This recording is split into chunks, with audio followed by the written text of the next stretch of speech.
Hello students. आज हम करने वाले हैं क्लास 8 एक्सरसाइज 12.3। देखो, लास्ट क्लास में हमने क्वेश्चन नंबर 14 तक कर लिया था, तो आज हम स्टार्ट करेंगे क्वेश्चन नंबर 15 से। क्वेश्चन नंबर 15 में गिवन है हमें in figure 12.38 ABCD is a parallelogram. E and F are points on AB and CD such that AE is equal to CF. Prove that ED parallel FB। देखो given क्या है यहाँ पे इस questions के अंदर, इस डायग्राम के अंदर क्या गिवन है कि ABCD हमारे पास क्या है, एक पैरेललोग्राम है। ये जो ABCD क्या है, एक पैरेललोग्राम है। एक तो ये हमें गिवन है, साथ के साथ हमें ये भी बताया गया है कि AB और CD लाइन सेगमेंट पे दो पॉइंट्स है E एंड F। लेकिन इस तरीके से गिवन है कि ये जो AE है ये बराबर है CF के। ये सब क्वेश्चन में गिवन है, ये सब हमें क्या है, ये सब गिवन है। और अगर ऐसा है तो हमें यहाँ पे प्रूफ करना है। हमें क्या प्रूफ करना है? टू प्रूव, क्या प्रूव करना है? हमें शो करना है कि ये जो ED है ये FB के पैरेलल है। देखो यहाँ पे हमें दिखाई दे रहा है ये ED है, ये FB, तो मुझे ये दोनों line segment ED and FB को पैरेलल शो करना है। अब देखो पैरेलल शो कैसे करेंगे। सबसे पहली बात ये कि ED एंड FB किस क्वाड्रिलेटरल के अंदर आ रहा है। भाई मैं ऐसा कौन सा क्वाड्रिलेटरल लूं कि इस तरीके से क्वाड्रिलेटरल मुझे लेना है जिससे ये ED और FB उसकी दोनों साइड्स बने। तो मुझे क्वाड्रिलेटरल DEFBF ही लेना पड़ेगा। भाई ये वाला ही क्वाड्रिलेटरल मुझे लेना पड़ेगा, DEFB। कौन सा क्वाड्रिलेटरल कंसिडर करना पड़ेगा? DEFB। नाम अलग अलग तरीके से लिखा जा सकता है, जैसे कोई कह सकता है कि सर हमें EBFD लेना होगा, कोई ऐसे ही बोल सकता है FBED लेना होगा। तो बात एक ही है, ठीक है। तो मैंने यहाँ पे लिख दिया DEFB। अब इसको लेने से क्या होगा, देखो अगर मैं इस क्वाड्रिलेटरल को क्योंकि चार साइड से तो क्वाड्रिलेटरल तो बोल सकता हूं, अगर मैं इस क्वाड्रिलेटरल को पैरेललोग्राम प्रूफ कर दूं तो मैं ये कह सकता हूं कि भाई ये जो DE है और जो FB है ये दोनों क्या हो जाएगा, पैरेलल। क्योंकि अपोजिट साइड्स पैरेललोग्राम का क्या होता है, पैरेलल होता है। पैरेललोग्राम का अपोजिट साइड्स क्या होगा, पैरेलल होता है। तो बस हमें इस क्वाड्रिलेटरल को पैरेललोग्राम शो करना है। अब बात आती है इस क्वाड्रिलेटरल को पैरेललोग्राम शो कैसे करेंगे। तो देखो हमें क्या प्रूफ करना है, इसका हम प्रूफ करते हैं। कैसे हम करेंगे भाई, हमें पता है कि ये जो ABCD है, क्योंकि क्वेश्चन में कहा गया है ABCD क्या है, पैरेललोग्राम है। और हमने ये भी पढ़ा है कि पैरेललोग्राम की अपोजिट साइड्स क्या होती है, बराबर होती है। तो अगर ABCD पैरेललोग्राम, तो मैं ये कह सकता हूं कि ये जो AB है, AB जो है DC के बराबर होगा, ठीक है। साथ के साथ AB जो है DC के पैरेलल भी होगा। यहां तक क्लियर हुआ? यहां तक तो मैंने क्या किया, सिर्फ पैरेललोग्राम की प्रॉपर्टी यूज की है कि अगर एक क्वाड्रिलेटरल पैरेललोग्राम है तो उस क्वाड्रिलेटरल की अपोजिट साइड्स बराबर भी होगी, साथ के साथ पैरेलल भी होगी। तो मैंने यही लिख दिया यहां से कि AB और DC बराबर भी होंगे और AB और DC पैरेलल भी होंगे। अब देखो मैं AB में से इस AE को माइनस कर रहा हूं। इस AB में से मैंने क्या किया, AE को माइनस किया, और DC में से मैंने माइनस कर दिया इस CF को। तो बात ये है कि जब ये दोनों बराबर चल रहे थे, मैंने दोनों, इसमें AE माइनस किया, इसमें CF माइनस किया, तो क्या कोई इक्वलिटी पे फर्क पड़ा? भाई यहाँ पे इक्वलिटी पे फर्क नहीं पड़ेगा। क्यों? क्योंकि जो मैंने माइनस वाला पार्ट है वो माइनस वाला पार्ट बराबर ही था। ये माइनस वाला पार्ट क्या है, ये तो एक्चुअल में बराबर ही है। इसका मतलब सपोज ऐसा करो, ये हमारा 8 है, ये भी 8 है, ठीक है। मैंने इधर 2 माइनस किया और उधर भी 2 माइनस कर दिया, तो जब सेम नंबर माइनस करूंगा तो भी बराबर ही रहेंगे, ठीक है। वैल्यू चेंज हो जाएगी दोनों तरफ, लेकिन रहेंगे तो बराबर। तो क्या मैं AB माइनस AE को, देखो अगर मैं इस पूरे लाइन सेगमेंट में से ये AE वाला पार्ट हटा दूं तो क्या बचेगा, EB। तो AB माइनस AE को with the help of diagram हम लिख सकते हैं EB। और DC माइनस CF को, भाई DC इस पूरे लाइन सेगमेंट में से ये FC वाला पार्ट हटा दूं, यहां से रिमूव कर देंगे तो क्या मिलेगा, DF। तो इसको हमने लिख दिया DF, ठीक है। अच्छा ये तो इक्वलिटी वाला, ये जो पैरेलल था इसमें क्या करना है। अब देखो अगर AB और DC पैरेलल है तो इस लाइन का अगर मैं कुछ पार्ट भी कंसिडर करूं वो भी पैरेलल होगा। तो देखो AB का पार्ट लिया मैंने यहां से EB और DC का पार्ट कंसिडर किया मैंने DF। तो फाइनली देखा जाए तो मुझे क्या मिला, क्योंकि भाई जब दो लाइन पैरेलल होती है तो उस लाइन का कुछ पार्ट अगर हम कंसिडर करते हैं वो भी पैरेलल ही होगा। तो लास्ट में कंक्लूजन मैंने ये निकाला कि जो EB और DF है ये दोनों बराबर भी है और EB और DF दोनों पैरेलल भी है। और ध्यान से देखो ये जो EB और DF है, जिस क्वाड्रिलेटरल को मैं पैरेललोग्राम शो करना चाह रहा हूं उस क्वाड्रिलेटरल के अपोजिट पेयर है। ठीक है। तो इसमें भी अब एक प्रॉपर्टी होती है कि जब भी किसी क्वाड्रिलेटरल को पैरेललोग्राम शो करना हो तो एक तरीका ये भी होता है कि अगर मैं किसी भी पेयर को, अपोजिट पेयर को पैरेलल और बराबर दोनों शो कर दूं, देखो मैंने बराबर भी शो किया, मैंने पैरेलल भी, इसका मतलब ये जो हमारा D E F B F है ये क्या बन चुका है, एक ये जो हमारा डी ई बी एफ है क्या बन चुका है, एक पैरेललोग्राम हो जाएगा। तो यहां पर मैं लिख दे रहा हूं, इन quadrilateral DEBF one pair of opposite sides are equal and parallel। Equal भी है और क्या है, पैरेलल भी है। तो जब किसी भी क्वाड्रिलेटरल में एक पेयर अपोजिट साइड्स का इक्वल पैरेलल हो जाए, देयरफॉर वो क्वाड्रिलेटरल क्या बन जाएगा, parallelogram. Therefore DEBF is a parallelogram. अब जैसे ही DEBF पैरेललोग्राम बना तो देखो हमारा काम हो चुका, क्योंकि हमने अब ये तो प्रूफ कर दिया पैरेललोग्राम है, और जो हमें प्रूफ करना था ED और FB कि ये इसका अपोजिट साइड्स ही तो है, तो यहां से मैं बोल सकता हूं हेंस ED पैरेलल। यहां से क्या लिख सकते हैं कि ये जो ED है ये पैरेलल है किसके, CF के। और अगर रीजन लिखना हो तो कारण क्या हो जाएगा भाई, इसके पैरेलल क्यों है, क्योंकि ये अपोजिट साइड्स है किसकी, opposite sides of parallelogram DEBF।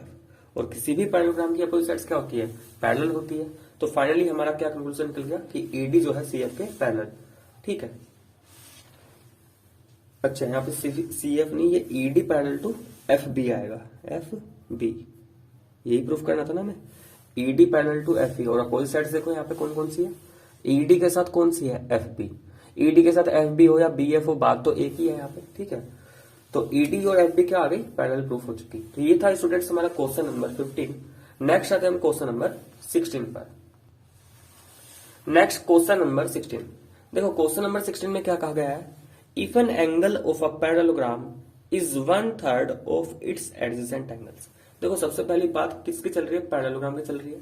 तो मान लो मैंने एक पैरेललोग्राम कंसिडर कर रखा है, नाम मैं कुछ भी दे सकता हूं। तो मैंने मान लिया यहाँ पे नाम है इसका ABCD। ABCD हमारे पास पैरेललोग्राम है।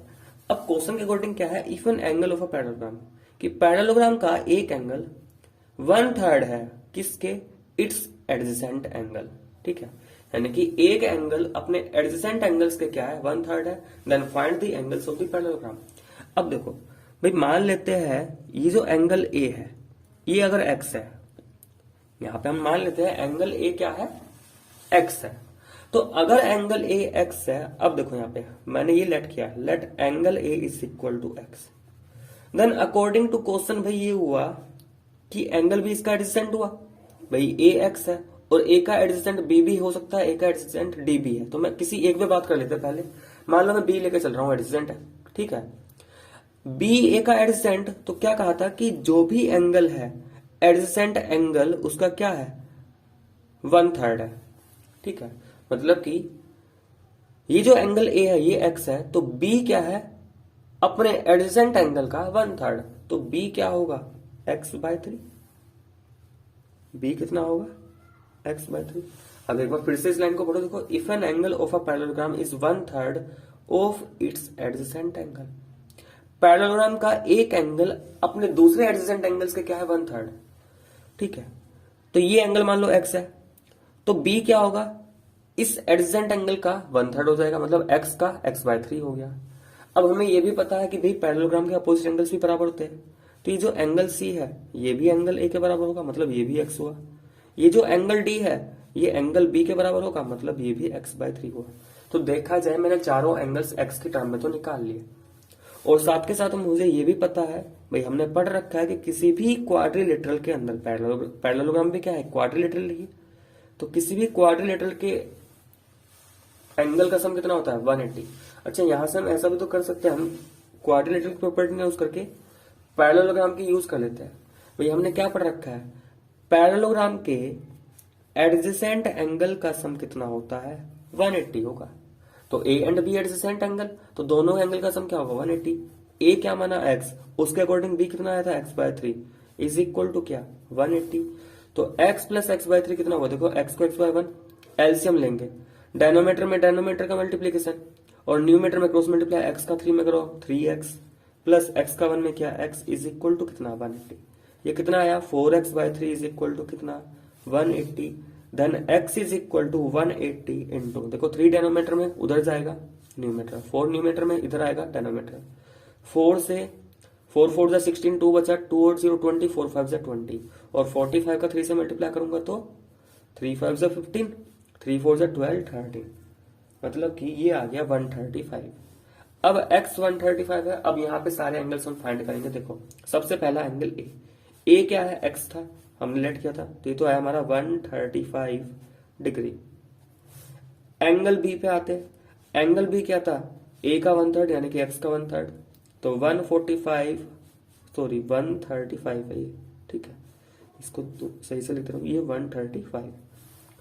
तो b क्या हो जाएगा x बाय थ्री, तो 135 का 1/3, तो 3 4 12, 3 5 15, तो b आ गया 45, ठीक है भाई। एंगल सी और एंगल ए अपोजिट एंगल्स है और ए कितना है 135, तो सी भी कितना 135, और angle D and angle B ये आपस में अपोजिट एंगल, और एंगल बी कितना 45, इसका मतलब डी भी कितना 45, तो चारों एंगल्स क्या आएंगे, दो तो 135 और दो एंगल 45, ठीक है। तो ये था हमारा question number 16। Next question number 17। Question number 17, देखो क्वेश्चन नंबर 17 में क्या है, two adjacent angles of a parallelogram are in the ratio 2:1। भाई पैरेललोग्राम के तो एडजेसेंट एंगल्स क्या है, रेशियो में है, किस रेशियो में 2:1। Find the measure of all the angles of the parallelogram. तो उस पैरेललोग्राम के हमें चारों एंगल्स क्या करने हैं, फाइंड करने हैं। अब देखो दो एडजेसेंट एंगल का रेशियो दे रखा है ना, तो ऐसा करते हैं, यहाँ पे किसी भी दो एडजेसेंट एंगल की बात कर रहे थे, मान लो हम ए एंड बी लेके चल रहे हैं, हम इन दोनों पे ध्यान दे रहेंगे।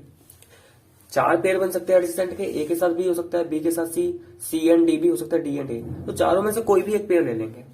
अब देखो भाई मान लिया angle A ratio angle B दे रखा है हमें कितना 2:1, ये दे रखा है भाई, एडजेसेंट एंगल्स का रेशियो दे रखा है 2:1, तो ए रेशियो भी क्या होगा 2:1। तो अगर एंगल ए 2x है तो ये एंगल बी कितना होगा, x होगा, ठीक है भाई। 2 को x से मल्टीप्लाई कर दिया 2x, 1 को x से मल्टीप्लाई किया तो 1x, 1x का मतलब सिंपल x लिख सकते हैं।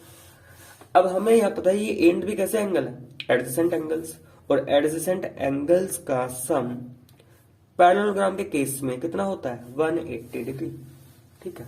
क्यों है 180, बिकॉज ये पैरेललोग्राम के एडजेसेंट एंगल्स है, ठीक। एंगल ए क्या लेट किया था हमने 2x, angle B x is equal to कितना 180, भाई 2x प्लस x हो गया 3x इज इक्वल टू कितना 180, then x is equal to 180/3, तो x कितना आ चुका, x आ गया हमारा 60, और जैसे ही x आया अब हम यहाँ पे a एंड b में वैल्यू पुट कर देंगे। तो देखो एंगल a क्या था 2x is equal to 2 into 60 is equal to कितना 120 डिग्री, ठीक।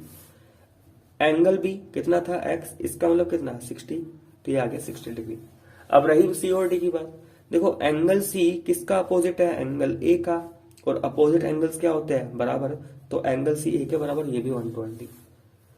एंगल डी किसके अपोजिट है, बी के, और बी आया था 60, तो एंगल डी भी कितना 60, ठीक है। रीजन लिखना चाह रहे हो लिख सकते हो, अपोजिट एंगल्स है इसलिए, अपोजिट एंगल्स ऑफ पैरेललोग्राम, ठीक है। तो ये हो गया हमारा question number 17। Next question number 18, देखो 18 में क्या गिवन है, the sum of the two opposite angles of a parallelogram is 140 degree. भाई ये 140 डिग्री है क्या, दो अपोजिट एंगल्स का सम है, then find all the angles of the parallelogram. अब देखो ये हमें दो एंगल्स का सम दे रखा है, तो यहाँ पे ये हम किसी का भी सम मान सकते हैं भाई, या तो ए एंड सी का सम लेट कर लो या बी एंड डी का लेट कर लो। अब मान लो let angle A plus angle C, ठीक है।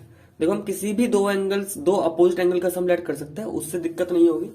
जो फाइनली 4 एंगल्स आएंगे वो सारे हमारे सेम ही आने हैं। तो यहाँ पे मैंने मान लिया क्योंकि अपोजिट एंगल्स था तो ए के साथ बी या डी तो आ नहीं पाएगा, ए के साथ सी हो सकता है, या फिर ऐसा भी हो सकता था कि हम बी या डी को क्या मान लेते 140 मान लेते, ठीक है। तो इसमें ऐसी कोई दिक्कत वाली बात नहीं है कि भाई यहाँ पे मैंने ए एंड सी ही क्यों लिया, बी एंड डी क्यों नहीं लिया, क्योंकि सब कुछ अपनी तरफ से लेट करना है। बस हमें पता है कि दो अपोजिट एंगल्स हैं, उनका सम क्या है 140। अब ये तो हमने चलो आ गया कि a प्लस का सम 140। भाई हमने ये भी पढ़ा है कि जो अपोजिट एंगल्स होते हैं ना पैरेललोग्राम के, वो बराबर होते हैं, तो a एंड c बराबर भी होंगे। ठीक है, तो एंगल a तो ऐसे रहा, इसका मतलब जब c और a बराबर है तो एंगल c को मैं एंगल a से रिप्लेस कर सकता हूं। ठीक है, angle a plus angle a कितना हो जाएगा, twice of angle a is equal to कितना 140। देन एंगल a कितना आ गया यहां से 140/2, तो एंगल a आ गया 2 से डिवाइड करेंगे, 2 7 से 40 0, तो एंगल a आया 70 डिग्री। और अगर एंगल a 70 डिग्री तो भाई ये एंगल c कितना आएगा, ये a के बराबर ही था ना, तो ये भी कितना 70 डिग्री। तो a आ गया, c आ गया। अब देखो b या d की बात। अब b एंड d में से अगर मुझे एक भी एंगल पता चल गया तो दूसरा मैं अपोजिट एंगल वाले कॉन्सेप्ट से निकाल लूंगा।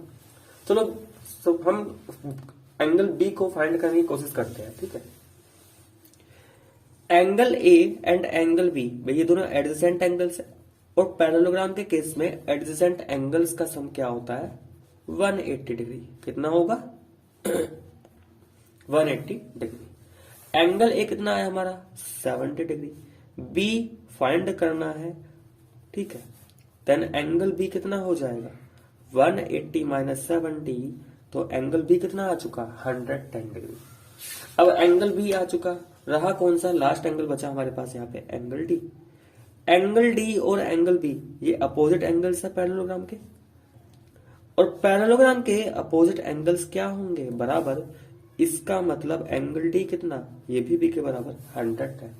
तो फाइनली देखा जाए तो एंगल्स क्या क्या है इस पैरेललोग्राम के, भाई a आया 70, b फिर 110, c फिर से 70 और d फिर 110। तो ये चार एंगल्स निकल के आए इस पैरेललोग्राम पे। ठीक है, तो ये था हमारा question number 18। Next question number 19। देखो 19 में क्या गिवन है, all the angles of a quadrilateral are equal to each other. हमारे पास क्या है, एक क्वाड्रिलेटरल है और उस क्वाड्रिलेटरल के सभी एंगल्स हमें क्या दे रखे हैं, इक्वल दे रखे हैं। ठीक है, मान लो ए बी सी डी एक क्वाड्रिलेटरल है, और अकॉर्डिंग टू क्वेश्चन में ये बोला गया है कि जो एंगल ए है, angle B, angle C and angle D चारों क्या है, बराबर है। और अगर चारों बराबर है then find the measure of each. हर एक एंगल का मेजर बताना है। पहला पार्ट तो यहां तक। अब आगे भी इसमें कुछ बोल रहा है, तो देखो अभी हम इतना ही करते हैं। हमें अभी तक ये इन्फॉर्मेशन मिली कि चारों एक क्वाड्रिलेटरल है, उसके चारों एंगल्स बराबर है, और अगर चारों एंगल्स बराबर तो हर एक एंगल का मेजरमेंट क्या होगा। तो देखो किसी भी क्वाड्रिलेटरल के अंदर, क्योंकि भाई क्वाड्रिलेटरल है तो ध्यान रखना ये पैरेललोग्राम नहीं है, तो यहाँ पे अपोजिट एंगल्स और एडजेसेंट वाला प्रॉपर्टी यूज नहीं करेंगे।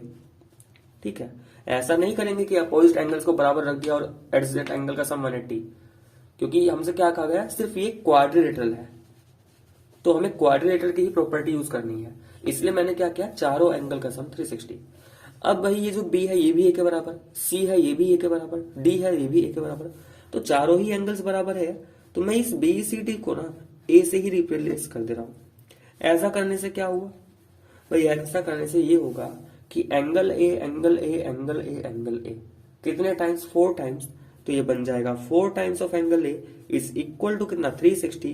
Then angle a is equal to कितना 360 डिवाइडेड बाय 4, और यहां से सिंप्लीफाई करेंगे तो एंगल a कितना 90। इसका मतलब चारों एंगल्स बराबर थे, a 90, तो b c d ये भी कितने होंगे 90 ही होंगे। तो फाइनली ये तो हमें पता चल गया कि हर एक एंगल क्या होगा 90 डिग्री होगा। ठीक है, तो 90 डिग्री ईच एंगल, हर एक एंगल क्या होगा 90 डिग्री। अब आगे भी उसने कुछ पूछा था, ये तो हो गया हमारा find the measure of each. आगे क्या बोला था, is the quadrilateral a parallelogram. क्या इस क्वाड्रिलेटरल को पैरेललोग्राम बोला जा सकता है। तो देखो भाई पैरेललोग्राम तो हम इसको बोल सकते हैं। क्यों बोल सकते हैं, क्योंकि ध्यान से देखा जाए अगर इन चारों एंगल की हेल्प से अपोजिट एंगल को देखो बराबर है। भाई क्या ए अपोजिट एंगल कौन कौन से, ए एंड सी, क्या ए एंड सी बराबर, बिल्कुल, तो पैरेललोग्राम तो है। क्या बी एंड डी बराबर, बराबर है 90 है, तो पैरेललोग्राम तो है। एडजेसेंट एंगल का सम भी चेक करोगे तो वो भी 180 निकल के आएगा। जैसे ए एंड बी का सम चेक करो, ये ए ये बी, भाई ए भी 90 है बी भी 90 है, दोनों का सम क्या 180। तो ये पैरेललोग्राम तो है। तो yes it is parallelogram. Parallelogram तो है, पैरेललोग्राम तो मैं इसको बोल सकता हूं। लेकिन आगे एक और पार्ट पूछा है उसने। आगे क्या कहा, what special type of parallelogram is it. अब देखो पैरेललोग्राम के अंदर भी कुछ टाइप्स आते थे ना, कि रेक्टेंगल है वो एक पैरेललोग्राम होता है, रोम्बस है वो एक पैरेललोग्राम होता है, स्क्वायर है वो एक पैरेललोग्राम होता है। पैरेललोग्राम में भी रेक्टेंगल भी आ सकता है, ठीक है, स्क्वायर भी एक पैरेललोग्राम का टाइप है, रोम्बस भी, ये भी किसका है, एक पैरेललोग्राम का टाइप ही है। तो इसने कहा कि भाई पैरेललोग्राम तो चलो हो गया, लेकिन इस पैरेललोग्राम में भी इसमें क्या स्पेशल नेम दे सकते हो इसको, ठीक है, रेक्टेंगल कहे, स्क्वायर कहे, रोम्बस कहे। तो देखो यहां पर हम क्या कह सकते हैं इसको, रेक्टेंगल। रेक्टेंगल ही क्यों प्रेफर किया मैंने, तो देखो भाई स्क्वायर होने के लिए चारों एंगल्स बराबर होने चाहिए, यानी कि हर एक एंगल 90 डिग्री। तो हर एक एंगल 90 डिग्री तो हो गया, लेकिन साइड्स के बारे में कुछ नहीं कहा जा सकता। स्क्वायर बनने के लिए चारों साइड्स भी बराबर होनी जरूरी है, तो साइड्स के बारे में यहाँ पे कुछ कह नहीं सकते, इसलिए स्क्वायर नहीं बोला, ठीक है। रोम्बस में भी भाई यही केस आता है कि रोम्बस के लिए चारों साइड्स बराबर होनी चाहिए, लेकिन साइड्स के बारे में हमें कुछ नहीं पता, रोम्बस नहीं खोल सकते। लेकिन रेक्टेंगल के केस में चारों एंगल्स बराबर होते हैं, वो यहां से निकल के आ चुका है, 90 डिग्री होता है।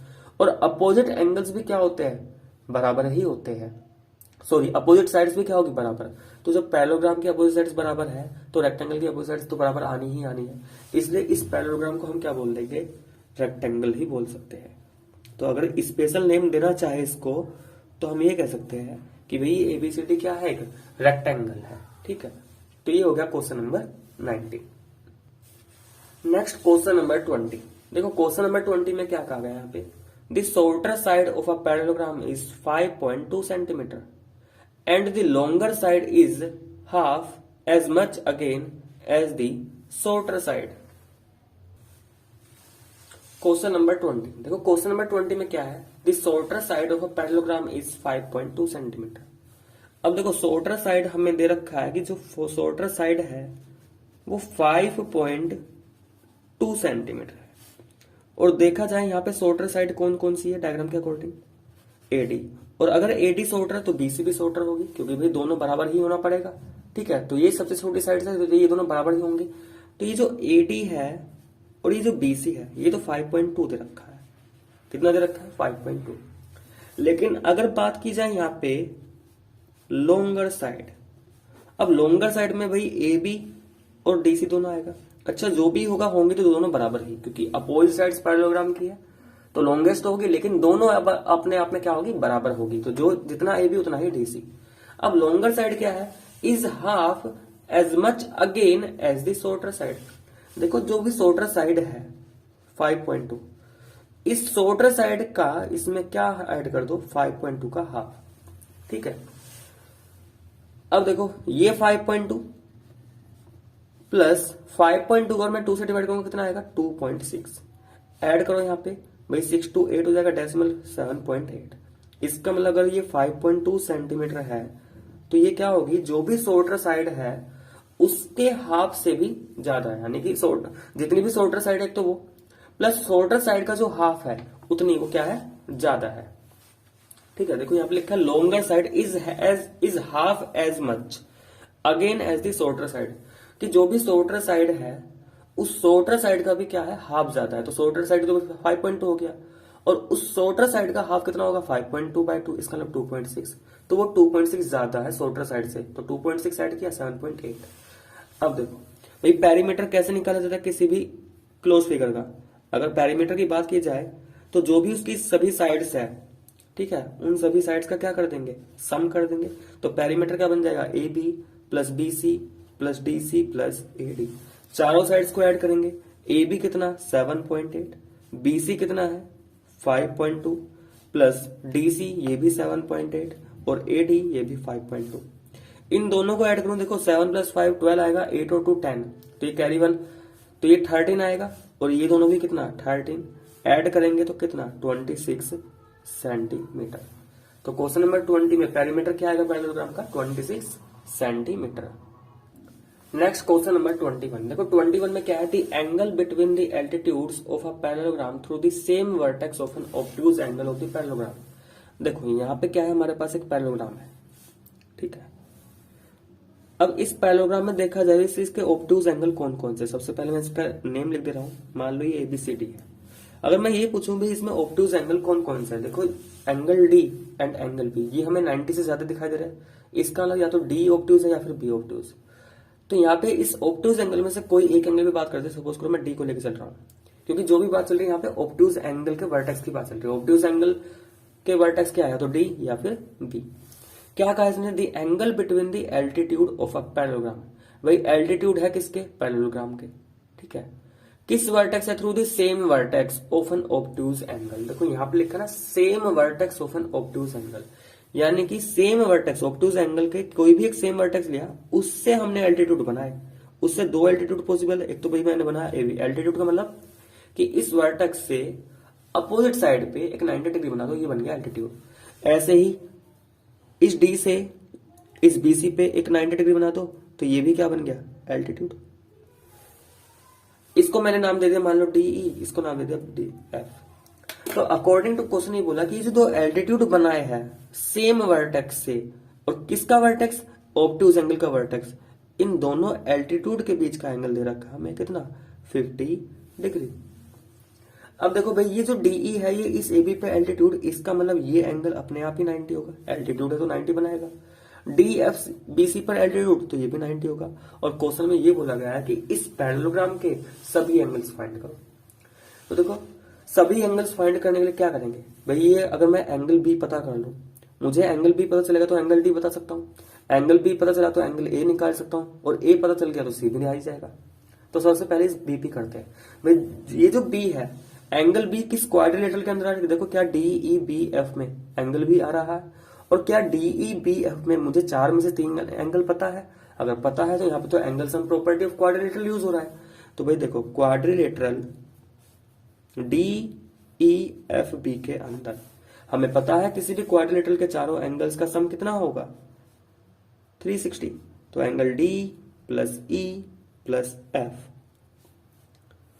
DE ये हो गया BF इज इक्वल टू कितना, 360, ठीक है। ये क्वाड्रिलेटरल का एंगल D की बात कर रहा हूं मैं, तो ये कितना गिवन है, 50, प्लस एंगल E कितना है, 90, प्लस एंगल B कितना है यहाँ पे, ये तो मुझे फाइंड ही करना है, और एंगल F कितना है, ये भी 90 इज इक्वल टू कितना, 360। एंगल B देखो 90 प्लस 40 140 हो जाएगा, और 140 में 90 ऐड करेंगे तो 230 इज इक्वल टू कितना, 360 आया।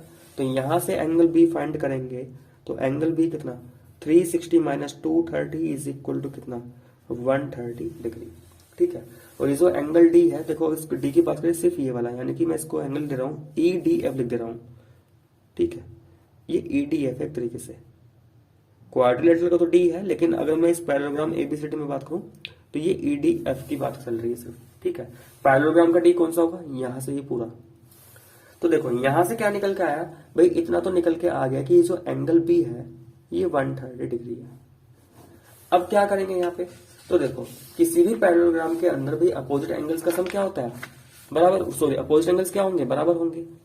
तो ये जो एंगल D है पैरेललोग्राम का एंगल D, और ये जो B है ये तो अपोजिट एंगल्स हो गए, तो इसका मतलब ये भी क्या आ जाएंगे, बराबर, अपोजिट एंगल्स। तो एंगल D भी कितना आएगा, 130। D आ गया, B आ चुका।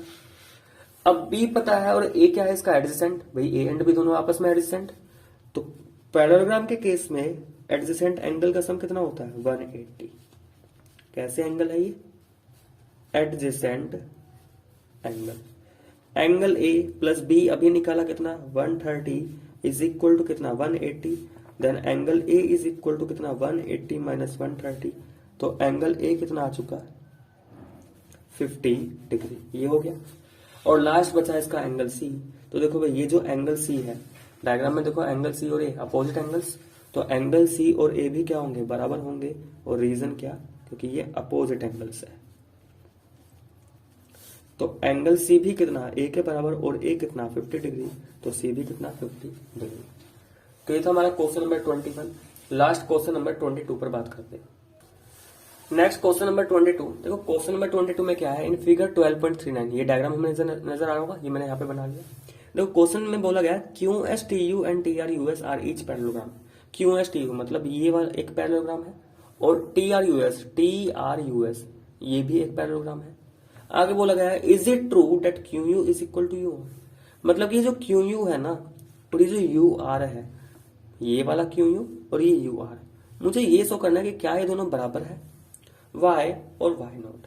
आगे लिखा अभी बराबर है तो क्यों, और अगर बराबर नहीं है तो क्यों, यानी कि इसका रीजन बताना है कि बराबर है तो भी बताओ, बराबर नहीं है तो क्या रीजन है वो हमें बताना है। अब देखो भाई क्या बोला गया है यहाँ से, यहाँ पे ध्यान से देखो क्या कहा हमसे कि जो क्यू एस टी यू है, ये क्यू एस टी यू क्या है, एक पैरेललोग्राम है। अगर ये Q S T U parallelogram है तो ये जो क्यू यू है, क्या इसको मैं बोल सकता हूँ भाई क्यू यू और एस टी बराबर होगी? क्यों बराबर होगी भाई? अपोजिट साइड से पैरेललोग्राम की, और अपोजिट साइड तो क्या होंगी, बराबर। एक तो ये होगी इक्वेशन नंबर 1। ठीक है, दूसरा कौन सा पैरेललोग्राम दिया है, टी आर यू एस। अब इस टी आर यू एस में देखो भाई, टी आर यू एस हमें बोला गया है पैरेललोग्राम है, और अगर ये पैरेललोग्राम है तो क्या मैं ऐसा कह सकता हूं कि ये जो यू आर है ना और ये जो एस टी है, ये दोनों बराबर होंगी। रीजन क्या होगा, क्योंकि ये अपोजिट साइड से। अब इक्वेशन 1 और 2 को देखा जाए भाई, एस टी क्यू यू के बराबर भी है, एस टी यू आर के बराबर भी है, तो 1 एंड 2 की हेल्प से तो मैं ऐसा कह सकता हूं फ्रॉम इक्वेशन 1 एंड इक्वेशन 2, इन दोनों इक्वेशन की हेल्प से बोल सकता हूं कि हाँ भाई क्यू यू और यू आर बराबर तो है। लेकिन क्यों बराबर है, क्योंकि ये जो एस टी है ये दोनों के बराबर है, एस टी यू आर के बराबर है, एस टी क्यू यू के बराबर है, तो क्यू यू और यू आर भी बराबर ही हुई। ठीक है, तो लिख देंगे yes Q U is equal to U R because Q U is equal U R is equal to S T, यही इसका रीजन हो जाएगा बस। ठीक है, तो ये दोनों बराबर है, यस, और ये इसका ट्रिक से क्या है, ये रीजन ही है। ठीक है, तो अलग से एक्सप्लेन ना भी करें तो भी काम चल जाएगा। अभी हमने लिख दिया ये एस टी के बराबर है तो बस इसलिए ये बराबर है। ठीक है, तो स्टूडेंट्स यहां तक हमारा ये एक्सरसाइज 12.3 कंप्लीट हुआ। ठीक है, नेक्स्ट वीडियो में हम एक्सरसाइज 12.4 से स्टार्ट करेंगे।